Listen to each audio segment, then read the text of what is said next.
Bismillahirrahmanirrahim. Assalamualaikum warahmatullahi wabarakatuh. Innal hamdalillah nahmaduhu wa nasta'inuhu wa nastaghfiruh wa na'udzu billahi min shururi anfusina wa sayyiati a'malina. May yahdihillahu fala mudilla lahu wa may yudlil fala hadiya lahu. Asyhadu an la ilaha illallah wahdahu la syarika lahu wa asyhadu anna Muhammadan abduhu wa rasuluh. Amma ba'd, fa inna asdaqal hadits kitabullah wa khairal hadi hadi Muhammadin sallallahu alaihi wasallam wa syarrul umuri muhdatsatuha fa inna kulla muhdatsatin bid'ah wa kulla bid'atin dhalalah wa kulla dhalalatin finnar. Allahumma fa'na bima 'allamtana wa 'allimna ma yanfa'una wa zidna ilman. Allahumma inna nas'aluka ilman nafi'a wa rizqan thayyiba wa amalan mutaqabbala. Ayyuhal ikhwah, wa'azani Allah wa iyyakum. Kita bersyukur pada Allah Subhanahu wa taala atas nikmat dan karunia-Nya. Allah masih mempertemukan kita di majelis ini di hari ke-9 dari daurah syar'iyyah di bulan suci Ramadan. Mudah-mudahan Allah Subhanahu wa taala memberikan kita keistiqomahan dan keberkahan dari apa yang kita pelajari, dan mudah-mudahan Allah Subhanahu wa taala mengampuni dosa-dosa kita dan menerima amal ibadah kita khususnya di bulan Ramadan ini. Melanjutkan kajian kita dari kitab Arba'in fi Huquqi Rabbil Alamin karya Syekh Anis Al-Mus'abi hafidhahullah. Kita sudah sampai pada hadis ke-14, hadis tentang syafaat. Kita baca kembali hadisnya. Qala al-muallif hafidhahullah, al-hadits ar-rabi' ashar an Abi Hurairah radhiyallahu ta'ala anhu annahu qala qila ya Rasulullah man as'adun nasi bi syafa'atika yaumal qiyamah. Dari sahabat Abu Hurairah radhiyallahu taala anhu bahwasanya Rasulullah SAW bersabda, dikatakan kepada beliau, ya Rasulullah, man as'adun nas bi syafa'atika yaumal qiyamah, siapakah orang yang paling berbahagia dengan syafaatmu kelak di hari kiamat?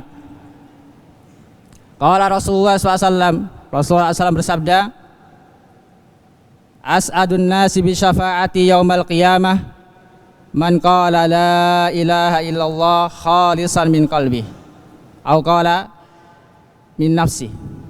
Au di sini syak dari rawi, apakah min qalbi au min nafsihi. Nabi SAW menjawab pertanyaan Abu Hurairah radhiyallahu anhu, orang yang paling bahagia dengan syafaatku di hari kiamat adalah orang yang mengatakan, yang mengucapkan la ilaha illallah dengan ikhlas dari hatinya atau dari jiwanya. Rawahu al-Bukhari. Hadis ini diriwayatkan oleh Imam al-Bukhari. Ayyuhal ikhwah azanallahu iyyakum. Hadis ini menunjukkan kepada kita beberapa pelajaran atau faidah. Yang pertama, keutamaan sahabat Abu Hurairah radhiyallahu taala anhu. Beliau adalah seorang sahabat yang tidak asing di telinga kita. Hampir sebagian besar hadis Nabi SAW diriwayatkan oleh sahabat Abu Hurairah radhiyallahu taala anhu. Karena itu beliau termasuk sahabat yang paling banyak sekali meriwayatkan hadis Nabi SAW. Hampir 5.000 hadis lebih yang diriwayatkan oleh Abu Hurairah. Padahal beliau masuk Islam belakangan, bukan termasuk as-sabiqunal awwalun, bukan termasuk sahabat yang pertama kali masuk Islam. Beliau masuk Islam fi yaumi Khaybar, atau pada tahun 7 Hijriah. Pada tahun 7 Hijriah, atau sekitar 3 tahun sebelum Nabi SAW, kurang lebih 3 sampai 4 tahun sebelum meninggalnya Nabi SAW. Akan tapi banyak sekali hadis-hadis yang beliau riwayatkan, banyak sekali ilmu yang beliau dapatkan dari Rasulullah SAW.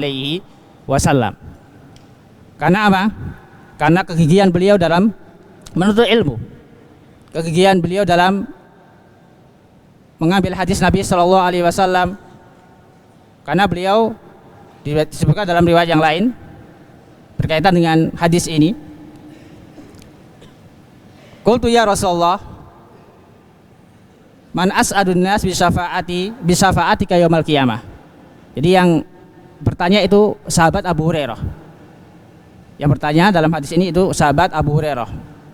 Maka Rasulullah SAW menjawab, ya Abu Hurairah,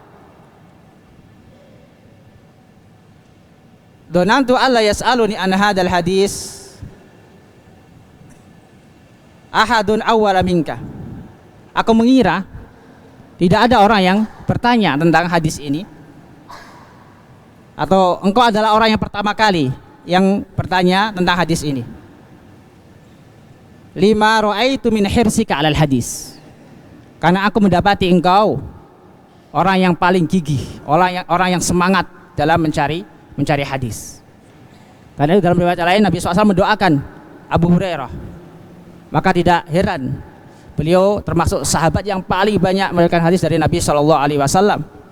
Karena berkahnya doa Nabi SAW. Karena beliau pernah didoakan oleh Nabi SAW agar kuat hafalannya. Demikian juga kebiasaan beliau radhiyallahu ta'ala anhu, beliau membagi malamnya menjadi tiga. Beliau membagi malamnya menjadi tiga. Untuk mudzakarah, untuk salat, untuk menghafal hadis Nabi SAW, menghafal dan memurajaah hadis Nabi SAW, kemudian untuk salat, untuk tidur. Jadi pertama untuk mudzakarah, apa yang beliau dapatkan dari Nabi SAW beliau murajaah, kemudian sepertiga malamnya digunakan untuk salat lail, kemudian sisanya digunakan untuk tidur. Ini kebiasaan Abu Hurairah radhiyallahu ta'ala anhu. Maka tidak heran beliau termasuk sahabat yang paling banyak meriwayatkan hadis Nabi SAW. Beliau bernama Abdurrahman ibn Sahar Ad-Dawsi. Para ulama berbeda pendapat terkait nama beliau, tapi pendapat yang paling masyhur, nama asli beliau adalah Abdurrahman ibn Sahar Ad-Dawsi. Beliau meninggal pada tahun 59 Hijriah. Ini sekilas tentang Abu Hurairah radhiyallahu ta'ala anhu. Pelajaran kedua atau faedah kedua dari hadis ini, di sini disebutkan tentang syafaat. Bahwasanya orang yang paling berbahagia dengan syafaat Nabi SAW di hari kiamat adalah orang yang bertauhid, atau orang yang mengucapkan la ilaha illallah ikhlas dari hatinya. Yang dimaksud dengan syafaat di sini adalah syafaat yaumul qiyamah, syafaat yang akan diperoleh oleh manusia atau hamba Allah Subhanahu wa taala kelak di hari kiamat melalui Nabi sallallahu alaihi wasallam. Karena syafaat ada dua. Syafaat dalam urusan dunia dan juga syafaat dalam urusan akhirat. Adapun dalam urusan dunia seperti hadis Nabi SAW, isfa'u faltu'jaru. Ini syafaat dalam urusan dunia. Nabi SAW memotivasi umatnya agar menjadi wasilah kebaikan, agar senantiasa memberikan pertolongan kepada saudaranya. Faltu'jaru, maka kalian akan diberikan pahala oleh Allah Subhanahu wa taala. Yang dimaksud dengan syafaah di sini adalah apa? Contoh misalnya seorang menolong temannya, yang mana temannya ini ada haknya yang diambil atau ditahan oleh penguasa. Maka karena dia dekat dengan penguasa tersebut, dia ingin membantu temannya untuk mengambil hak temannya, untuk meminta hak temannya yang ditahan oleh penguasa tersebut. Ini namanya apa? Asy-syafi', orang yang memberikan syafaat atau pertolongan di dunia dalam urusan dunia. Meskipun pada akhirnya misalnya penguasa tetap nggak mau memberikan hak orang tersebut, tetap dia mendapatkan pahala. Pahala. Ini seperti orang yang menunjukkan kepada kebaikan. Man dalla 'alal khair kafa'ili. Orang yang menunjukkan kepada kebaikan maka dia seperti orang yang mengamalkan kebaikan. Atau orang yang mengajarkan ilmu kemudian diamalkan, maka dia akan mendapatkan pahala orang yang mengamalkan ilmu yang berasal dari dia. Ini berkaitan dengan asy-syafa'ah ad-dunyawiyah atau urusan dunia. Adapun syafaat dalam hadis ini adalah jelas asy-syafa'ah al-ukhrawiyah, syafaat dalam urusan akhirat. Yang mana syafaat al-ukhrawiyah ada dua, dibagi menjadi dua, khasah dan amah. Adapun khasah ini khusus kepada Nabi SAW, khusus diberikan kepada Nabi SAW saja, tidak untuk selain Nabi SAW, baik itu malaikat atau nabi-nabi yang lain atau orang-orang soleh. Ini khusus bagi Nabi SAW. Seperti asy-syafa'atul udma atau yang dikenal dengan al-maqamul mahmud, yaitu syafaat yang diberikan oleh Nabi SAW atas izin Allah Subhanahu wa Ta'ala kelak di padang mahsyar, ketika seluruh umat manusia menunggu keputusan Allah Subhanahu wa Ta'ala. Masing-masing datang ke Nabi Adam. Nabi Adam berkata, nafsi nafsi, urusannya sendiri-sendiri. Kemudian mereka datang ke Nabi Nuh. Nabi Nuh juga berkata demikian, nafsi nafsi. Kemudian mereka datang ke Nabi Musa, Nabi Ibrahim, Nabi Isa. Masing-masing ulul azmi minar rusul mengatakan nafsi-nafsi. Gak bisa memberikan pertolongan di padang mahsyar. Kemudian mereka menuju kepada Nabi SAW, meminta syafaat kepada Nabi SAW. Maka Nabi pun bersujud dan berdoa agar Allah Subhanahu wa Ta'ala segera memberikan keputusan tentang nasib umat manusia di padang mahsyar. Maka Allah Subhanahu wa Ta'ala berfirman pada saat itu, irfa' ra'sa wa qul tusma' wasal tu'ta wasfa' tusyafa'. Maka Allah Subhanahu menyuruh Nabi Muhammad untuk mengangkat kepalanya, kemudian meminta agar berdoa, pasti Allah akan jawab, pasti Allah akan kabulkan, dan mintalah syafaat, niscaya aku akan memberikan syafaat, kata Allah Subhanahu wa Ta'ala kepada Nabi SAW. Maka ketika itu Allah memutuskan keadaan orang atau umat manusia di padang mahsyar. Ini terkait dengan asy-syafa'ah al-udmah. Asy-syafa'ah al-udmah yang khusus untuk Nabi Shallallahu Alaihi Wasallam. Di antara syafaat yang khusus pada Nabi SAW saja adalah syafaat bagi orang-orang yang masuk surga, agar dibukakan pintunya. Ini khusus pada Nabi SAW. Di orang-orang berkumpul di depan pintu surga, menunggu dibukanya pintu surga. Maka Nabi SAW berdoa agar segera dibukakan pintu-pintu surga, dan beliau termasuk orang yang pertama kali masuk pintu surga. Di antara asy-syafa'ah al-khassah, syafaat yang khusus dari Nabi SAW atas izin Allah Subhanahu wa Ta'ala, yaitu syafaat Nabi SAW untuk orang-orang yang masuk surga tanpa hisab, agar masuk surga melalui pintu kanan, melalui pintu kanan. Ini syafaat khassah untuk Nabi Shallallahu Alaihi Wasallam. Di antara syafaat khassah juga syafaat Nabi SAW untuk penduduk surga agar dinaikkan derajatnya, oleh Allah Subhanahu wa Ta'ala. Ini juga syafaat khassah. Di antara syafaat khassah juga untuk Nabi SAW, syafaat Nabi SAW untuk pamannya Abu Thalib, agar diringankan dia dalam menghadapi siksa api neraka, agar diringankan siksanya.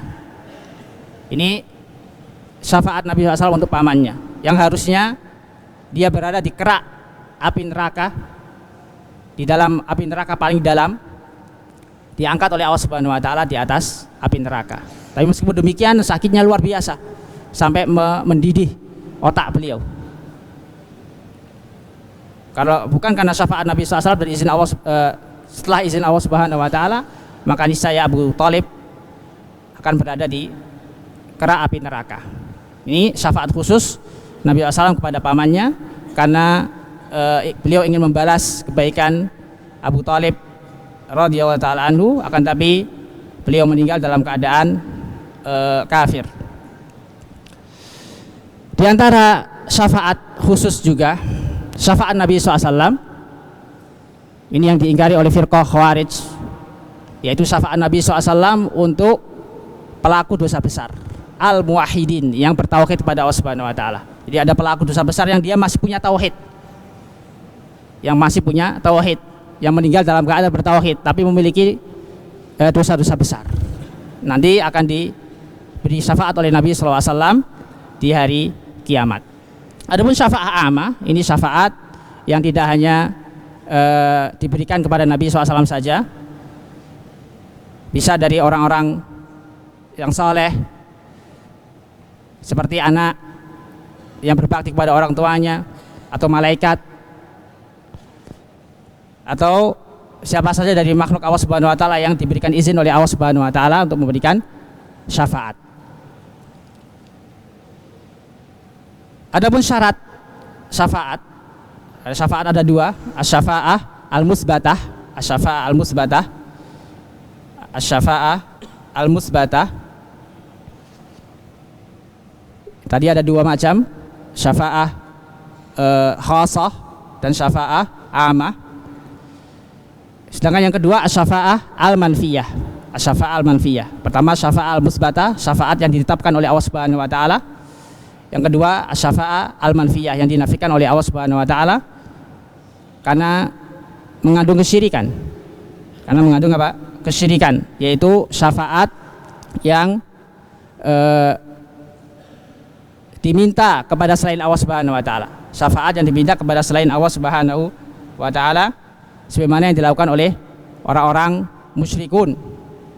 Allah Subhanahu wa taala menyinggung dalam Al-Qur'an. Di antaranya adalah firman Allah Subhanahu wa taala, wa ya'buduna min dunillahi ma la yadurruhum wa la yanfa'uhum wa yaquluna haula'i syufa'auna indallah.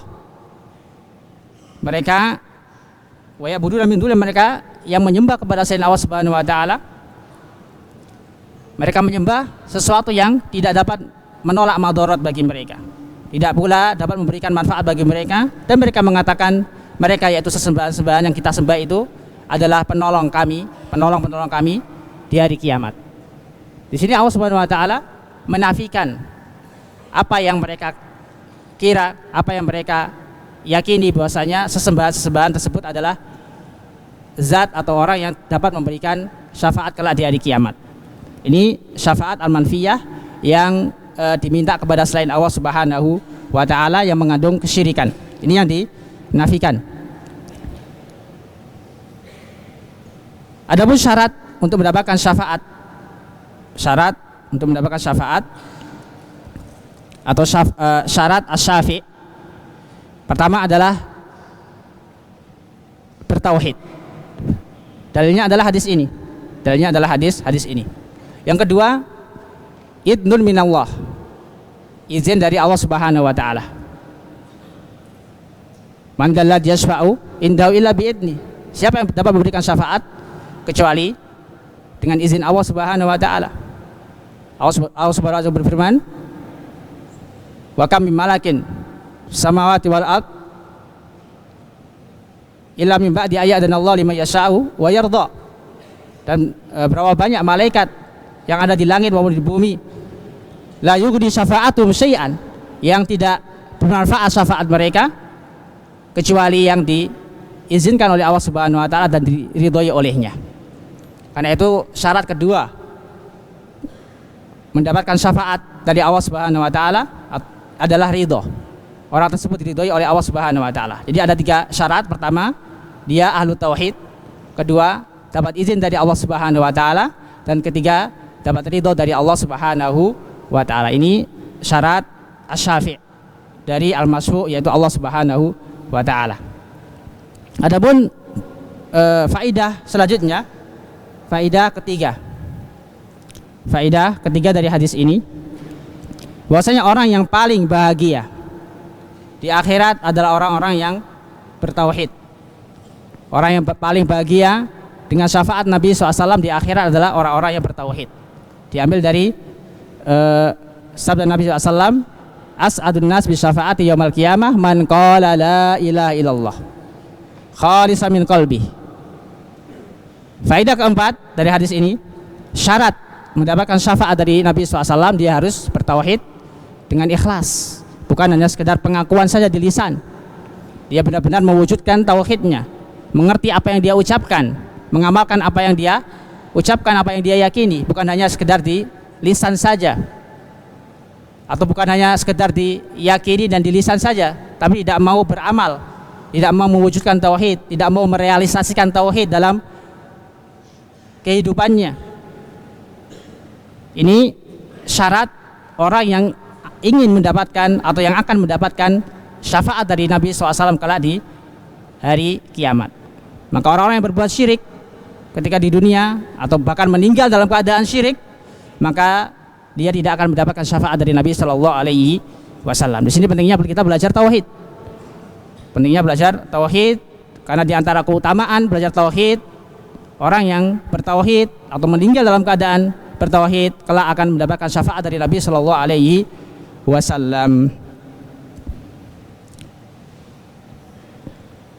Faidah selanjutnya, faidah keempat, kebalikan dari ketiga.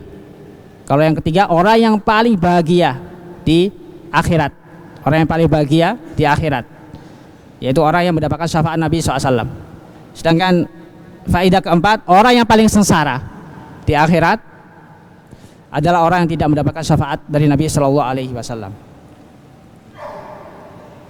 Yang kelima, termasuk perbuatan syirik, meminta syafaat kepada selain Allah Subhanahu wa taala, atau kepada sesuatu yang tidak diberikan izin oleh Allah Subhanahu wa taala untuk memberikan syafaat, untuk dapat memberikan syafaat, seperti yang dilakukan oleh sebagian manusia, yang istilahnya yang mereka istilahkan sebagai tawassul. Dengan istilah apa? Tawassul.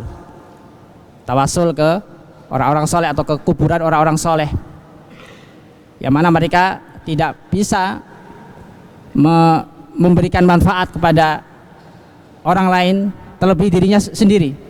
Meninggal saja masih butuh apa? Orang untuk memandikan, mengkafani. Ini sebagian orang mendatangi kuburan orang-orang soleh, atau ketika berdoa dia bertawasul dengan orang soleh tersebut, orang soleh yang telah meninggal. Bahkan bertawasul kepada Nabi SAW saja tidak boleh, termasuk at-tawassul al-bid'i. Jadi tawasul itu ada dua, at-tawassul asy-syar'i, yang kedua at-tawassul al-bid'i. Seperti seorang bertawasul kepada Nabi SAW, berdoa dengan mengucapkan menyebutkan hajatnya, kemudian menyebutkan nama Nabi SAW, Allahumma bijahi nabiyika. Kemudian dia menyebutkan hajatnya, ya Allah dengan kedudukan nabimu, kabulkanlah doaku. Atau dia bertawasul kepada orang soleh, ya Allah dengan kedudukan orang soleh ini, kabulkanlah doaku. Ini termasuk tawasul al-bid'i yang tidak pernah diajarkan oleh Nabi SAW. Yang tidak pernah diajarkan oleh Nabi SAW, yang sering kita dapati sebagian orang melakukan tersebut. Tidak sampai syirik. Satunya ke perbuatan apa? Perbuatan bid'ah. Adapun tawassul yang syar'i, di antaranya adalah at-tawassul bil amal as-salih. At-tawassul bil amal as-salih, bertaqarrub kepada Allah Subhanahu wa taala dengan amal saleh. Dengan amal saleh, dia berdoa kepada Allah Subhanahu wa taala dengan menyebutkan amal saleh yang dia lakukan, yang dia kerjakan. Seperti kisah 3 orang yang masuk gua, kemudian nggak bisa keluar. Masing-masing bertawasul dengan amal soleh. Masing-masing ada yang berdoa punya apa?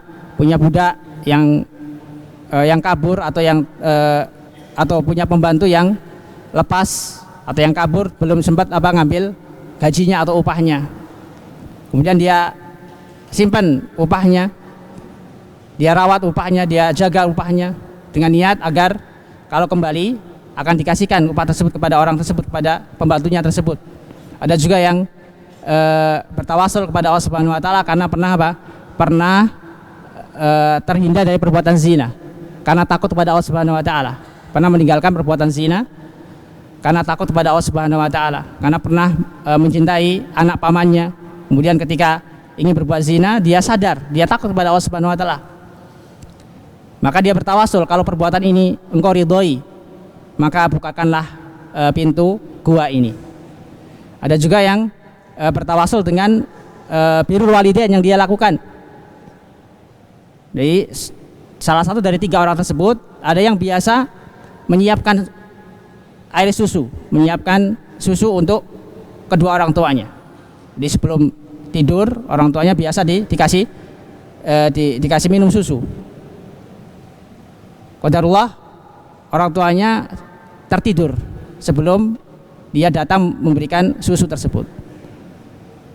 Maka dia tunggu orang tuanya sampai bangun, meskipun anaknya nangis minta susu tersebut. Dia tunggu karena baktinya dia kepada orang tua. Udah dia berdoa kepada Allah Subhanahu wa taala dengan bertawasul dengan amal solehnya tadi. Kalau amalan ini engkau ridhoi ya Allah, maka bukankanlah pintu gua ini. Maka akhirnya Allah Subhanahu wa taala membuka pintu gua tersebut sehingga mereka bisa keluar. Ini tawasul yang syar'i, tawasul dengan amal soleh. Ada juga tawasul dengan menyebut nama-nama Allah Subhanahu wa taala yang husna, yang baik, atau sifat-sifat Allah Subhanahu wa taala yang tinggi, atau tawasul dengan asma wa sifat. Allahumma ighfirli, Allahumma antal ghafur faghfirli, Allahumma antar razzaq farzuqni. Ini tawasul dengan menyebutkan nama-nama Allah Subhanahu wa taala. Jadi sebelum dia mengucapkan hajatnya, dia sebutkan terlebih dahulu, dia memuji Allah Subhanahu wa taala dengan menyebutkan nama-nama Allah Subhanahu wa taala. Ini termasuk tawasul asy-syar'i. Yang diantara faedahnya adalah kalau kita berdoa dengan menyebut nama-nama Allah Subhanahu wa taala, dengan memuji Allah Subhanahu wa taala, kebanyakan dikabulkan oleh Allah Subhanahu wa taala. Di antara faedahnya Allah akan mengabulkan doa atau hajat kita. Ini terkait tentang at-tawassul, yang ada kaitannya dengan syafa'ah. Ada tawasul asy-syar'i, ada tawasul al-bid'i.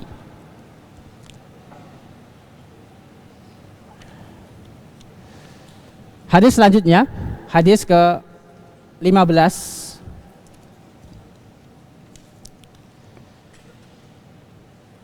Qala al-muallif hafidhahullah ta'ala al-hadisul khamis asyar an Anas bin Malik radhiyallahu ta'ala anhu anin Nabi sallallahu alaihi wasallam annahu qala la adwa wa la tiyarata wa yu'jibuni al-fa'lu. Qalu wa mal fa'lu? Qala kalimatun thayyibatun. Muttafaqun alaih.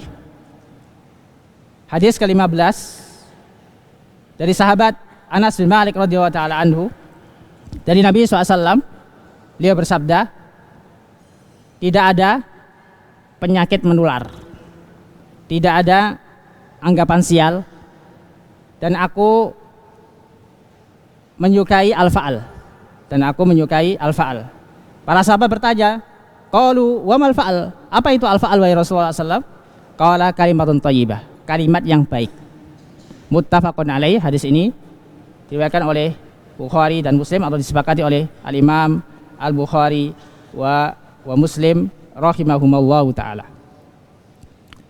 Ayo likhazana wa iyyakum. Hadis ini menunjukkan kepada kita beberapa faidah atau pelajaran penting. Yang pertama, keutamaan sahabat Anas bin Malik radhiyallahu ta'ala anhu selaku perawi hadis ini. Beliau bernama Anas bin Malik ibn Nadar al-Khazraji al-Ansari. Beliau lahir di kota Mekah. Beliau termasuk sahabat yang pernah melayani Nabi SAW. Bahkan 10 tahun beliau melayani Nabi SAW. 10 tahun beliau melayani Nabi SAW. Dan pernah didoakan oleh Nabi SAW keberkahan. Berkah hartanya, berkah anaknya, dan berkah umurnya. Termasuk sahabat yang panjang umurnya. Beliau meninggal pada tahun 93 Hijriah. Jadi lebih 100 tahun umurnya. Termasuk sahabat yang banyak meriwayatkan hadis dari Nabi sallallahu alaihi wasallam. Termasuk sahabat yang banyak meriwayatkan hadis Nabi sallallahu alaihi wasallam. Ini sekilas tentang Anas bin Malik radhiyallahu taala anhu, perawi hadis ini dari Nabi sallallahu alaihi wasallam. Pelajaran kedua dari hadis ini, Di hadis ini Nabi SAW menafikan adanya penyakit menular. Dalam hadis ini Nabi SAW menafikan adanya penyakit menular. Apa maksud Nabi SAW dari sabda beliau la adwa di sini? Nabi SAW ingin menafikan, mengingkari apa saja yang diyakini oleh masyarakat jahiliyah pada saat itu. Bahwasanya mereka meyakini bahwasanya penyakit itu menular dengan sendirinya. Jadi yang dinafikan oleh Nabi SAW di sini adalah anggapan atau keyakinan bahwasanya penyakit itu menular dengan sendirinya.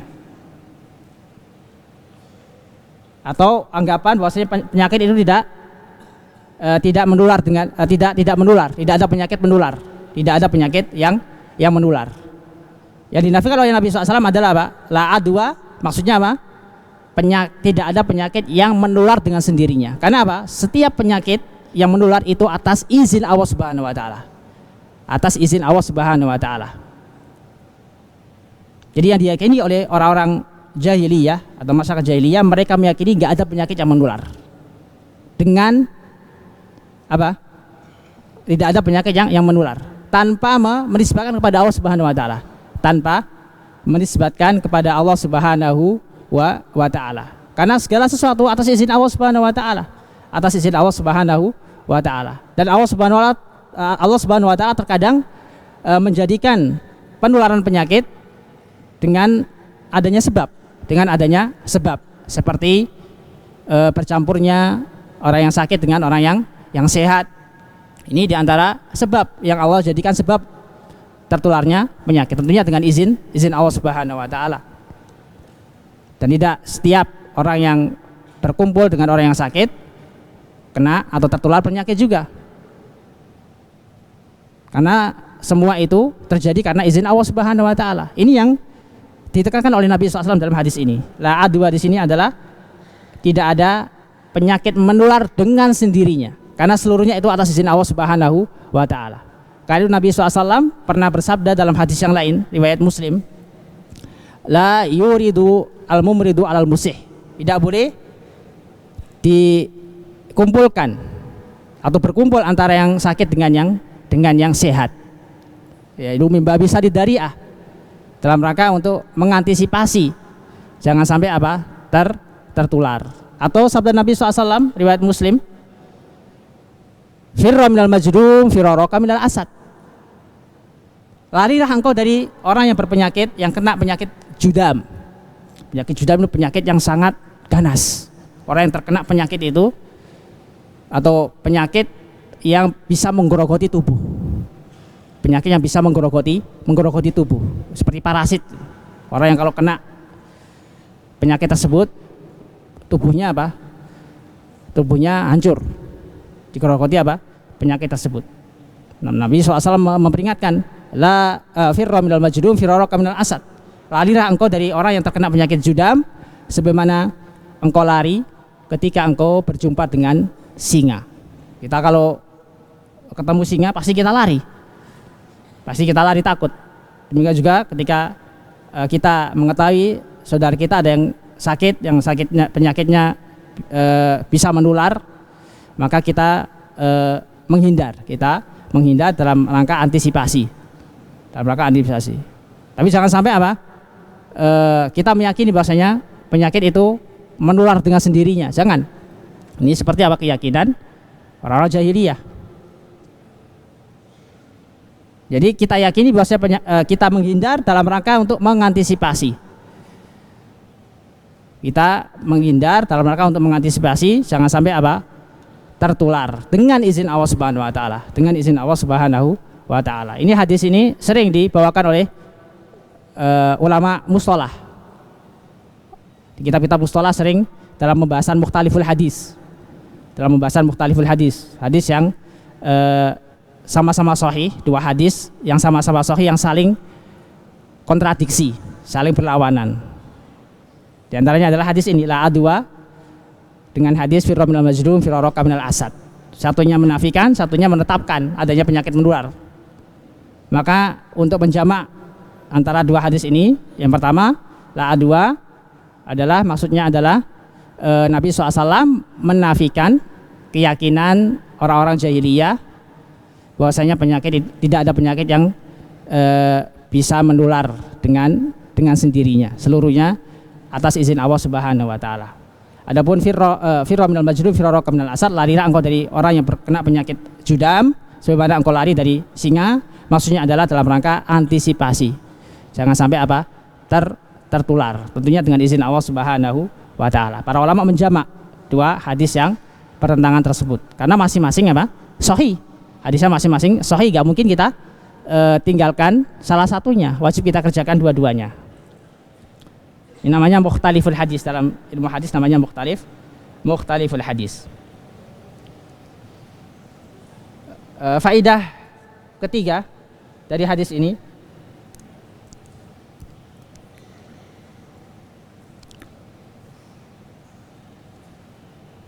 Nabi SAW dalam hadis ini menafikan at-tiyarah, anggapan sial, yaitu dalam rangka membantah atau mengingkari keyakinan orang-orang jahiliyah, keyakinan orang-orang musyrikun yang mana mereka meyakini adanya kesialan. Yang dimaksudkan tiara yaitu menganggap sial dari sesuatu yang didengar atau yang dilihat. Kemudian dia nggak jadi beramal. Dia pengen melakukan safar misalnya. Kemudian dia dengar suara burung di atas rumahnya. Kemudian dia lihat ternyata burung gagak misalnya atau burung yang lain yang dianggap sial. Akhirnya nggak jadi pergi karena takut kena sial. Ini tatoyur namanya. Ini yang dinafikan oleh Nabi SAW.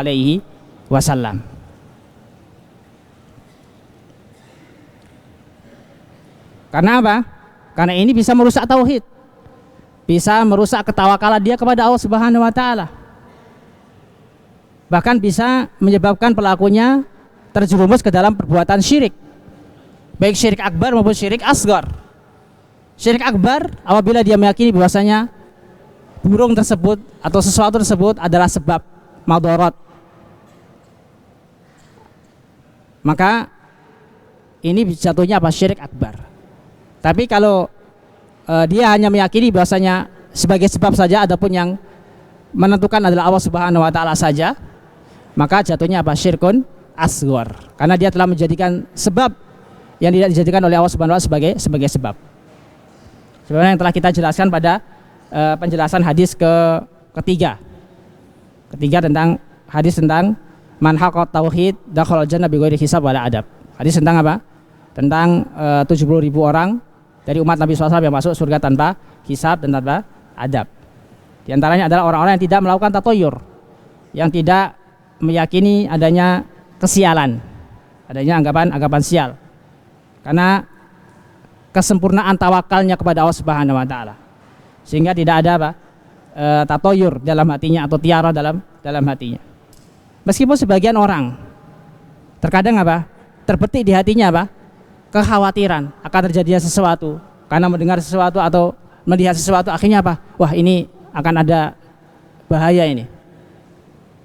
Masing-masing pasti pernah seperti itu.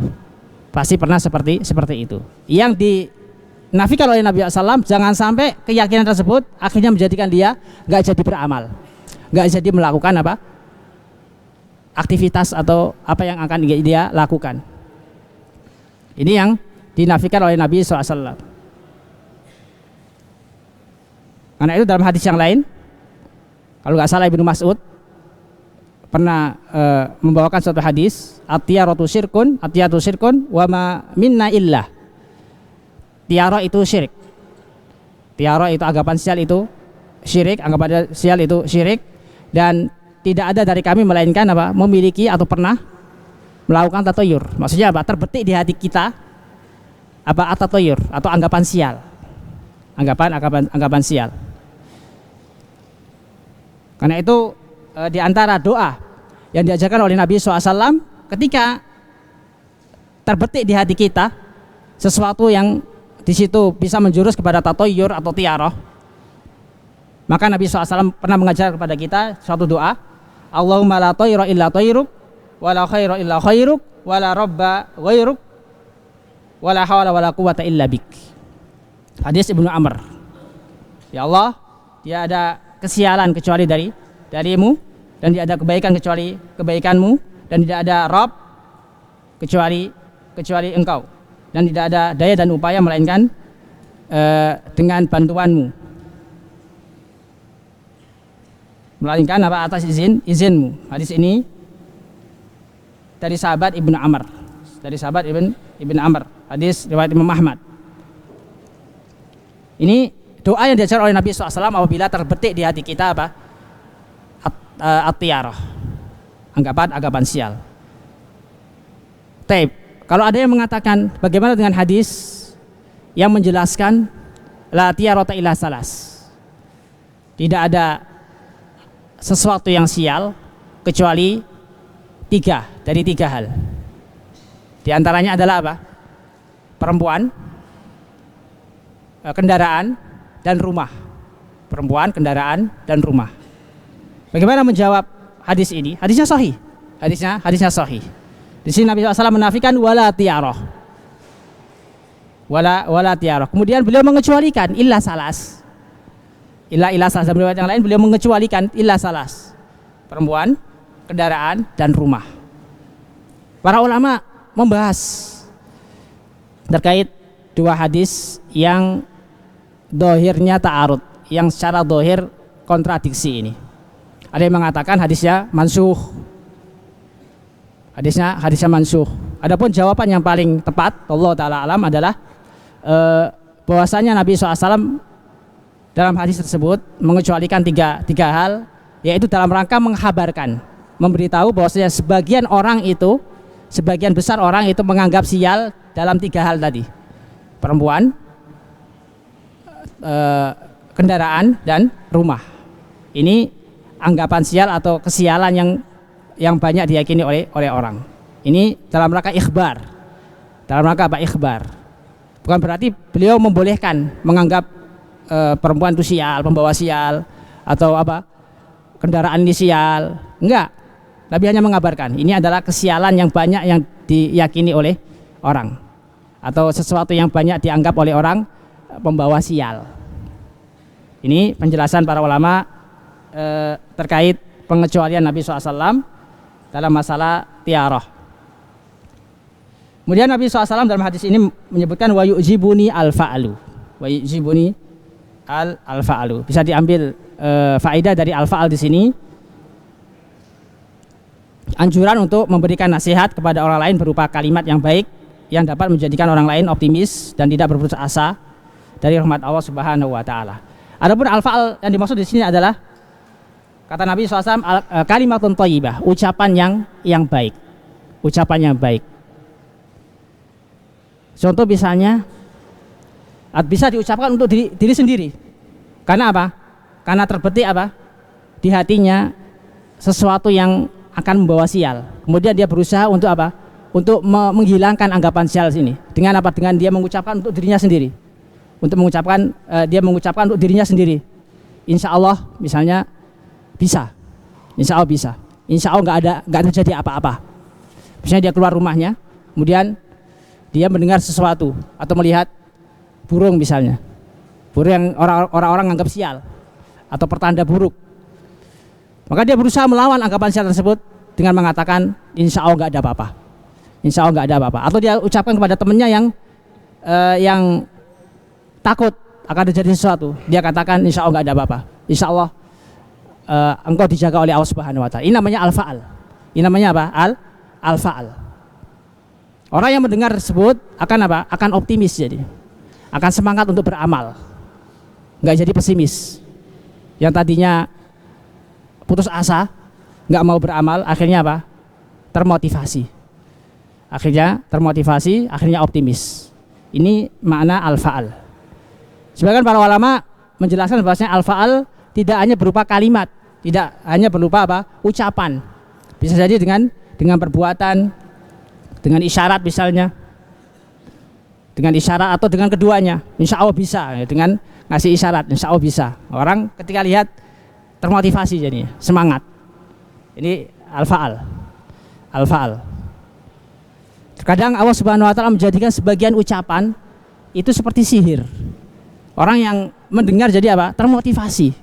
Sering kita melihat orang yang berceramah misalnya, bikin orang menangis, orang ketawa. Karena Nabi SAW pernah bersabda, inna minal bayani la sihr. Sesungguhnya sebagian perkataan itu mengandung daya tarik atau sihir. Orang tersihir dengan ucapan dia karena pandai berretorika, pandai menghibur orang. Orang yang tadinya sedih jadi tertawa, gembira. Orang yang tadinya gembira jadi sedih. Ini bagian dari apa? Al-fa'al. Bagian dari al-fa'al.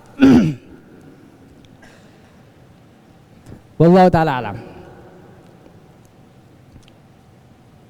Selanjutnya hadis ke-16. Qala al-muallif hafidhallahu ta'ala al-hadis as-sadis asyar an Imran bin Husain radhiyallahu ta'ala anhu annahu qala Rasulullah SAW laisa minna man tatayyara aw tutayyira lahu aw takahana aw tukuhina lahu aw sahara aw suhira lahu wa man aqada uqdatan aw qala uqida uqdatan wa man atakahinan fasaddaqahu bima yaqul faqad kafara bima unzila ala Muhammadin sallallahu alaihi wasallam, rawahu al-Bazzar. Dari sahabat Imran bin Husain radhiyallahu taala anhu, beliau berkata radhiyallahu taala anhuma, karena bapak beliau seorang sahabat, Husain, seorang sahabat Husain bin Ubaid, nanti kita jelaskan. Radhiyallahu taala anhuma annahu qala,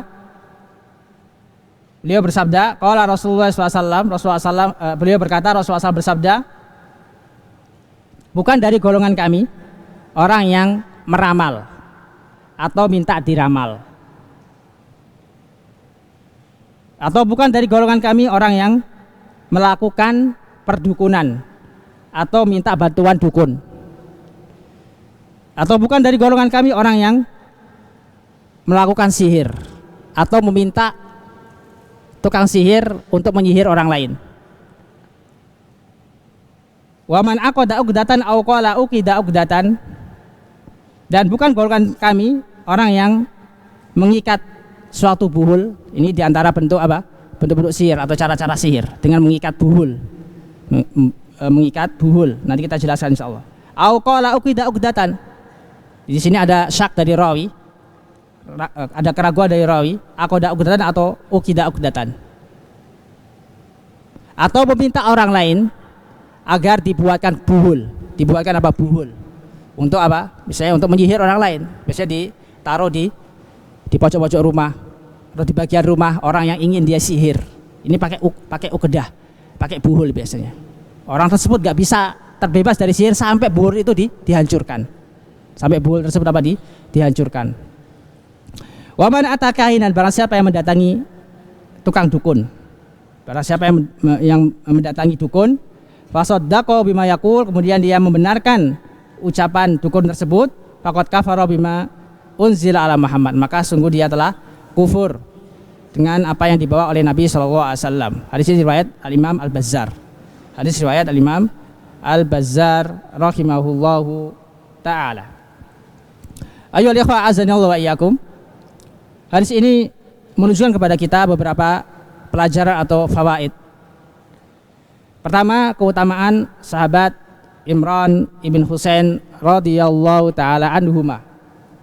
Beliau termasuk sahabat Nabi SAW yang belakangan masuk Islam. Sahabat Nabi SAW yang belakangan masuk Islam seperti Abu Hurairah. Beliau masuk Islam di waktu yang sama seperti Abu Hurairah.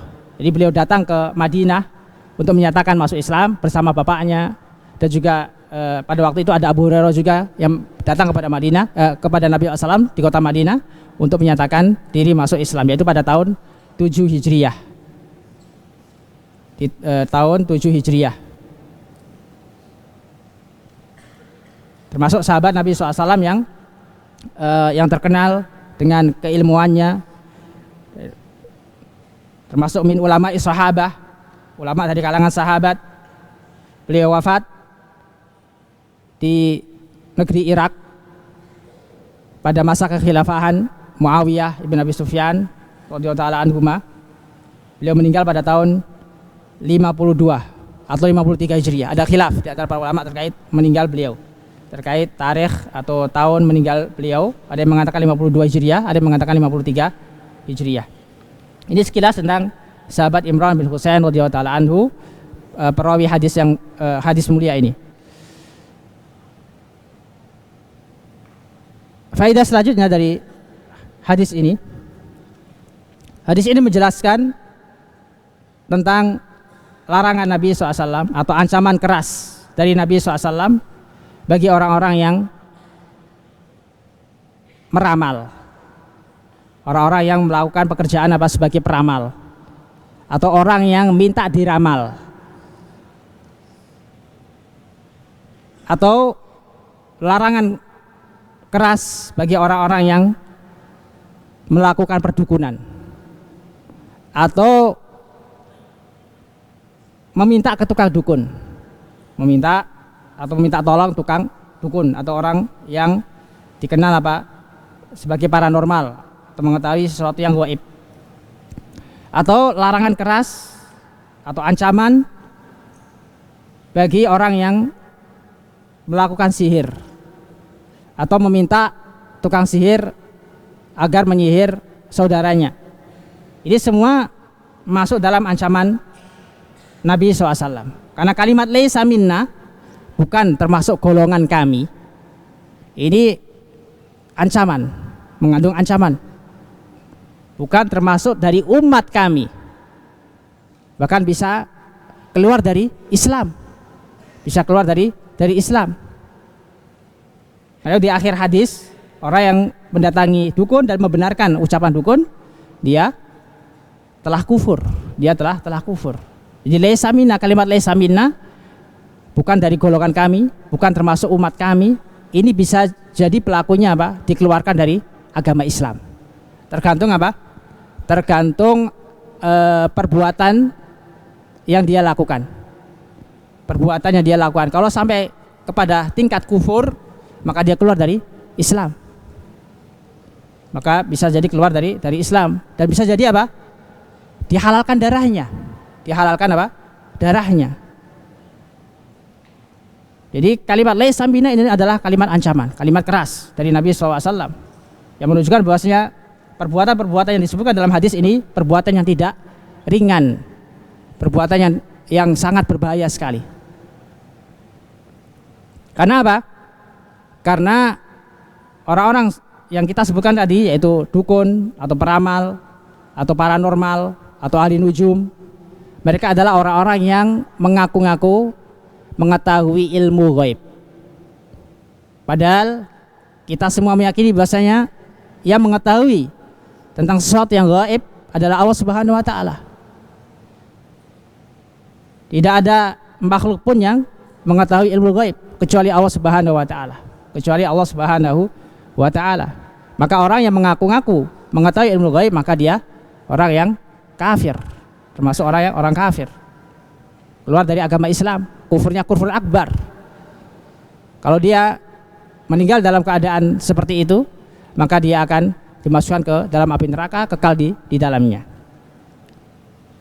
Apabila dia statusnya muslim, maka dia diminta untuk bertaubat, diminta untuk syahadat kembali. Jika dia ingin bertaubat dari pekerjaannya sebagai dukun misalnya, sebagai tukang sihir atau sebagai paranormal, maka dia wajib memperbarui imannya atau mengucapkan kalimat syahadat. Mengucapkan kalimat syahadat karena apa? Karena dia telah mengaku-ngaku mengetahui ilmu gaib.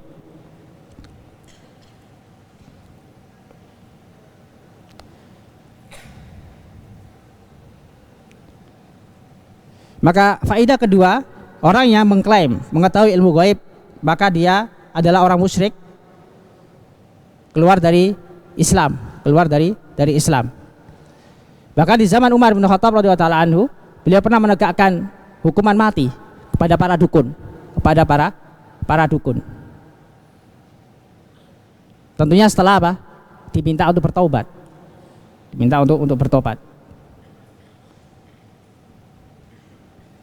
Pelajaran ketiga dari hadis ini, larangan mendatangi dukun Larangan mendatangi dukun dan membenarkan ucapannya.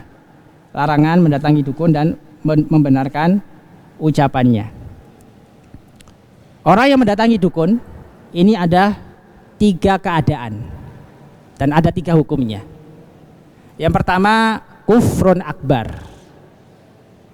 Seperti yang disebutkan dalam hadis ini, man ataka hinan fasaddaqa bima yaqul faqad kafara bima unzila ala Muhammad. Barang siapa yang mendatangi dukun kemudian dia membenarkan apa yang dia ucapkan, maka sungguh dia telah kufur. Maksud kufur di sini kufrun akbar. Maksud kufur di sini apa? Kufur akbar. Dia telah kufur, telah mengingkari apa yang dibawa oleh Nabi Shallallahu Alaihi Wasallam, yaitu Al-Quran, hadis. Nabi SAW telah membawakan wahyu dari Allah Subhanahu Wa Taala yang wajib dibenarkan, yang wajib diamalkan. Tapi dia lebih percaya kepada orang yang mengaku-ngaku mengetahui ilmu gaib, yaitu dukun. Konsekuensinya apa? Kufrun akbar. Pelakunya yaitu dukun, kafir. Orang yang membenarkan, bertanya kepada dukun tersebut dan membenarkan ucapannya, meyakini ucapannya benar, dia juga termasuk orang yang kufur. Yang kufur. Waliyadzubillah. Dan alangkah banyaknya orang-orang seperti ini. Ini menunjukkan apa? Wajibnya kita untuk berdakwah, mendakwakan tauhid. Berapa banyak saudara kita yang terjerumus ke dalam perdukunan. Ketika sakit datang ke dukun. Bukannya semakin giat beribadah kepada Allah Subhanahu Wa Taala, datangnya ke dukun. Pengen kaya datang ke dukun. Harusnya dia bekerja, berdoa kepada Allah Subhanahu Wa Taala, ikhtiar dengan berdoa kepada Allah Subhanahu Wa Taala dan bekerja, bukan malah mendatangi tukang dukun. Yang kedua, keadaan kedua, orang tersebut hanya datang kepada dukun saja, tidak sampai membenarkan ucapannya. Dia tahu bahwasanya ucapan dukun tersebut tidak benar. Tidak benar. Jadi sekedar datang saja, bertanya sesuatu meskipun dia tidak meyakini ucapannya itu benar, ucapan dukun tersebut adalah benar. Ini jatuhnya kufrun asghar. Jatuhnya kufrun asghar. Dan ada ancaman dari Nabi SAW. Ada ancaman dari Nabi SAW. Di antaranya adalah hadis Nabi SAW, man ata arrafan fasa'alahu an syai'in lam tuqbal salatuhu arba'ina yauman. Atau kama qala sallallahu.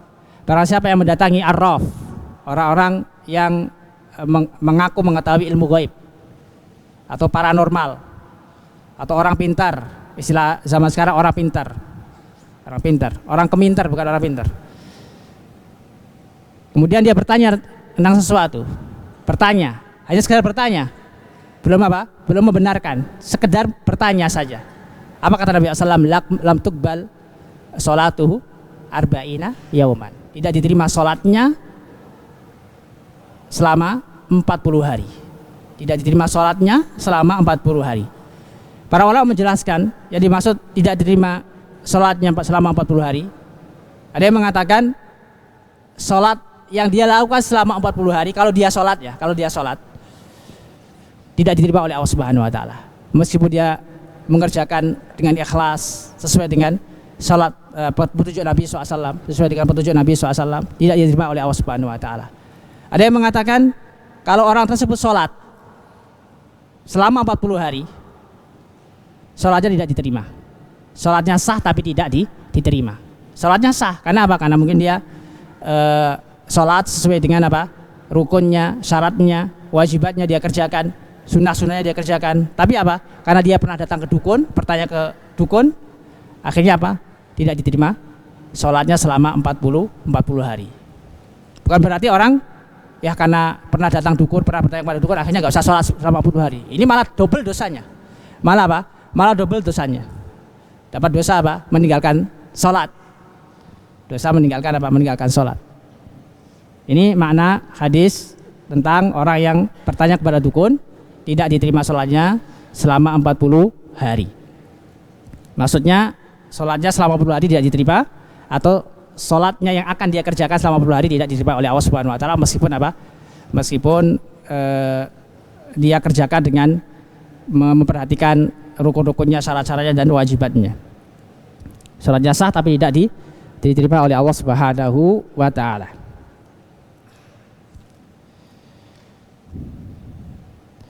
Pelajaran keempat dari hadis ini, orang yang mendatangi dukun dan membenarkan ucapannya, maka dia telah kufur terhadap wahyu yang datang kepada Nabi SAW. Yang mana tujuan Allah SWT memberikan wahyu kepada Nabi SAW adalah untuk membatalkan berbagai keyakinan jahiliyah. Karena biasa orang-orang jahiliyah sebelum datangnya Islam, mereka biasa apa? Datang ke dukun. Mereka biasa datang ke paranormal, pada dukun-dukun, minta diramal, minta dilihat masa depannya, bagaimana masa depannya, baik atau buruk. Ini kebiasaan bangsa jahiliyah. Dan sebelum diutusnya Nabi SAW, kebanyakan ucapan dukun itu benar, kebanyakan. Karena apa? Karena mereka meminta bantuan kepada jin untuk apa? Mencuri kabar dari langit, dari langit. Setelah Nabi SAW diutus, Allah Subhanahu Wa Taala melempar jin-jin yang mencuri pendengaran dari langit atau kabar dari langit, melempar dengan apa? Dengan batu dari api neraka, sehingga mereka terjatuh, nggak sampai bisa mencuri pendengaran atau berita dari langit. Ini yang menjadi sebab atau faktor kenapa orang-orang jahiliyah atau orang terdahulu banyak sekali mendatangi dukun, mendatangi dukun. Karena itu Nabi SAW sangat mengingkari perbuatan ini. Ada seorang sahabat yang datang kepada Nabi SAW menceritakan kebiasaan dia ketika sebelum Islam, yaitu mendatangi dukun. Apa kata Nabi SAW? La taf'alhu. Jangan engkau kerjakan lagi, jangan engkau ulangi lagi perbuatan tersebut. Ini menunjukkan apa? Pertukuran dalam Islam haram dan termasuk apa? Kufrun akbar.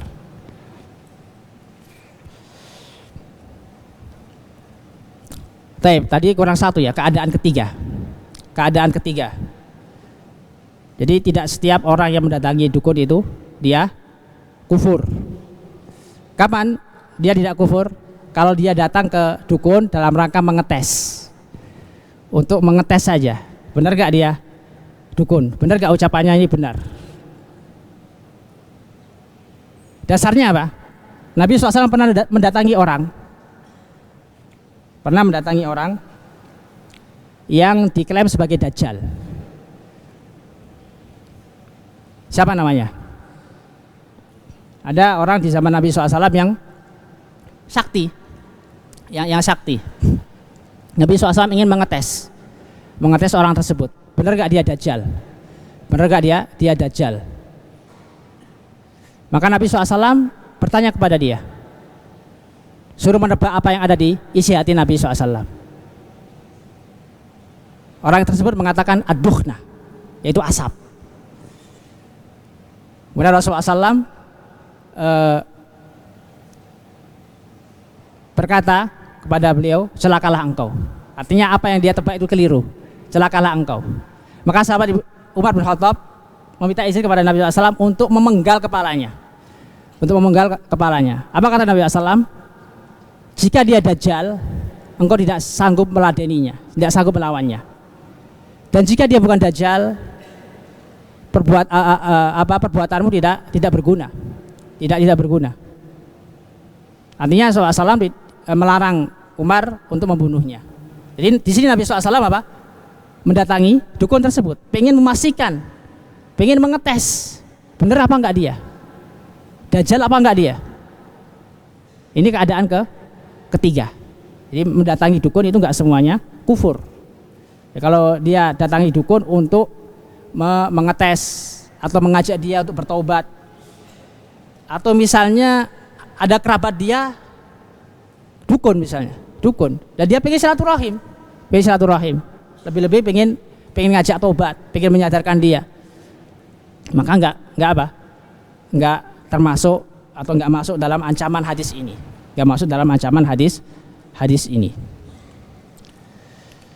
Wallahu taala alam. Taib, ya, intahal waqt, waktunya sudah habis. Kita lanjutkan hadis ke 17 insyaallah besok biidznillah taala. Kita tutup dengan bacaan kafaratul majlis. Subhanaka wa bihamdika asyhadu an la ilaha illa anta astaghfiruka wa atubu ilaik. Wa sallallahu alaihi Muhammadin wa ala alihi wasallam. Assalamualaikum warahmatullahi wabarakatuh.